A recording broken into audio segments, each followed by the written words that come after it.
Matt Stone and Trey Parker have a knack for all things creative, whether that be TV shows, movies, musicals, or video games.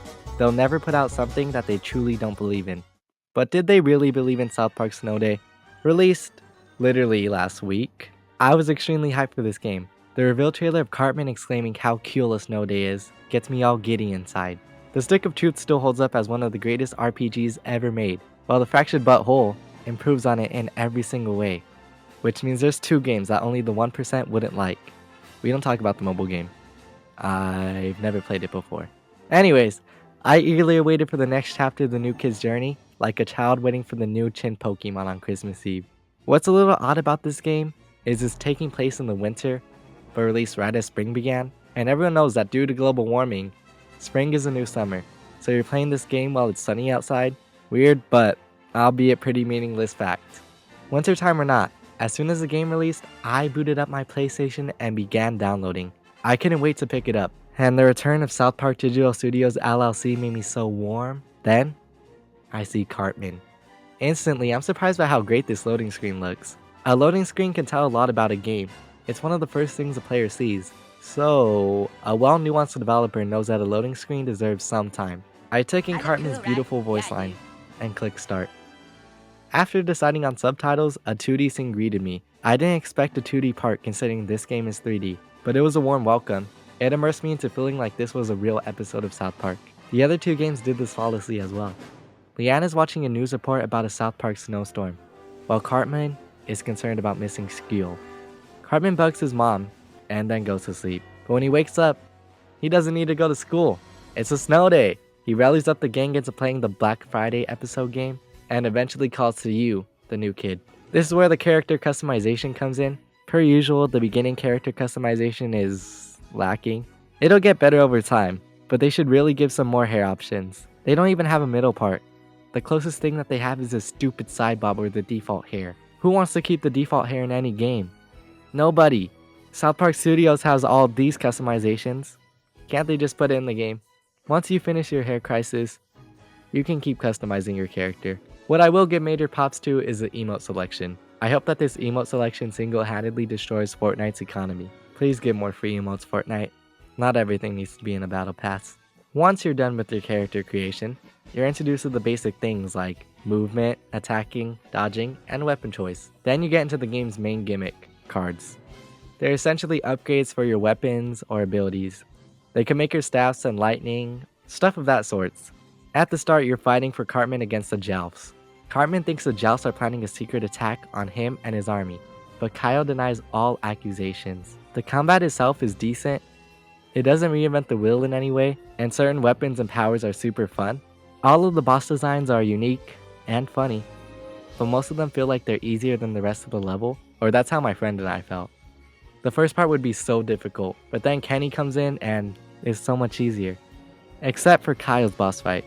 He's the most difficult. Because you barely do any damage, you're still learning the game, and his attacks are the most unpredictable. Every boss besides him is pretty easy, as we'll get into, but I'm glad it's this way, because once you die, you're sent all the way back to the beginning. No checkpoint, or anything. You don't gain anything for trying a level and failing. Toilet paper, the game's main currency, only applies to the level, and dark matter, the equivalent to skill points, will typically only appear at the end of the level. You shouldn't completely punish the player for messing up. There should at least be more that you can earn besides PP for cosmetics. Rant over. The Kyle boss fight was my favorite fight of the whole game, and the most difficult in my opinion. I love his Earth vibes, and Kyle's an awesome character, but not so awesome to the point where I hate fighting him, so I'll always enjoy our battles. Once you defeat him, he reveals that his army was trying to gear up for a real threat, Stan. Stan has acquired the most overpowered axe in all of the lands and is about to reign terror. And I can confirm, it really is overpowered because I died to it. I checked the item shop after dying and bought my favorite thing in the whole world. Look, they even jiggle when you dance. Thank you so much, Butters, for enduring chin balls. With my newfound power of balls on my chin, I made it to Stan, who reveals he's too strong for you. So you'll actually be fighting Kenny. Princess Kenny will always be another one of my favorites. He's always so kawaii. I hate seeing Kenny die, but luckily, he stays alive. And now, it's time to actually fight Stan, after you fight some minions. It's a pretty constant loop of fighting enemies in a similar manner.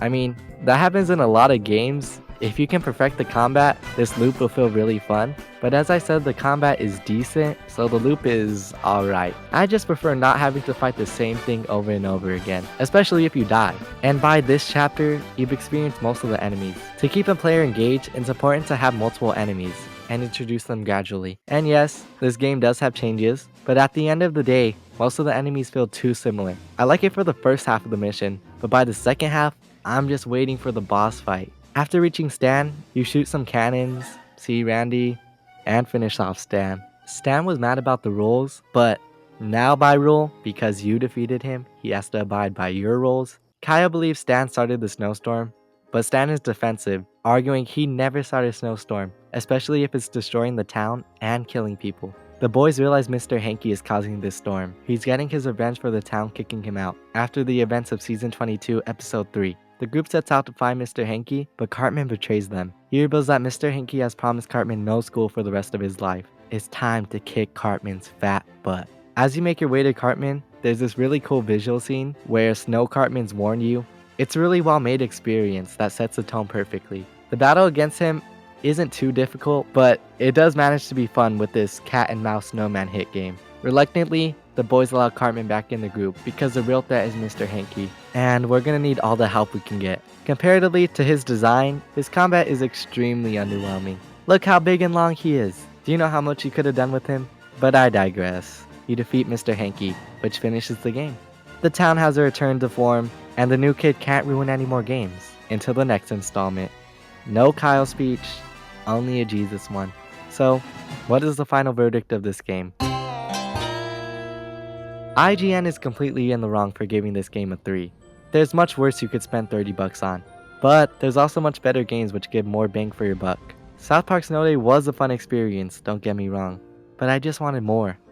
More enemies, more weapons, more game.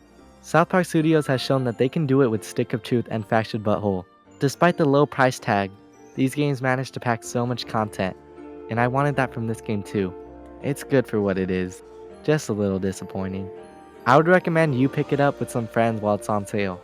My final thought, Butters is still the best part of all of South Park.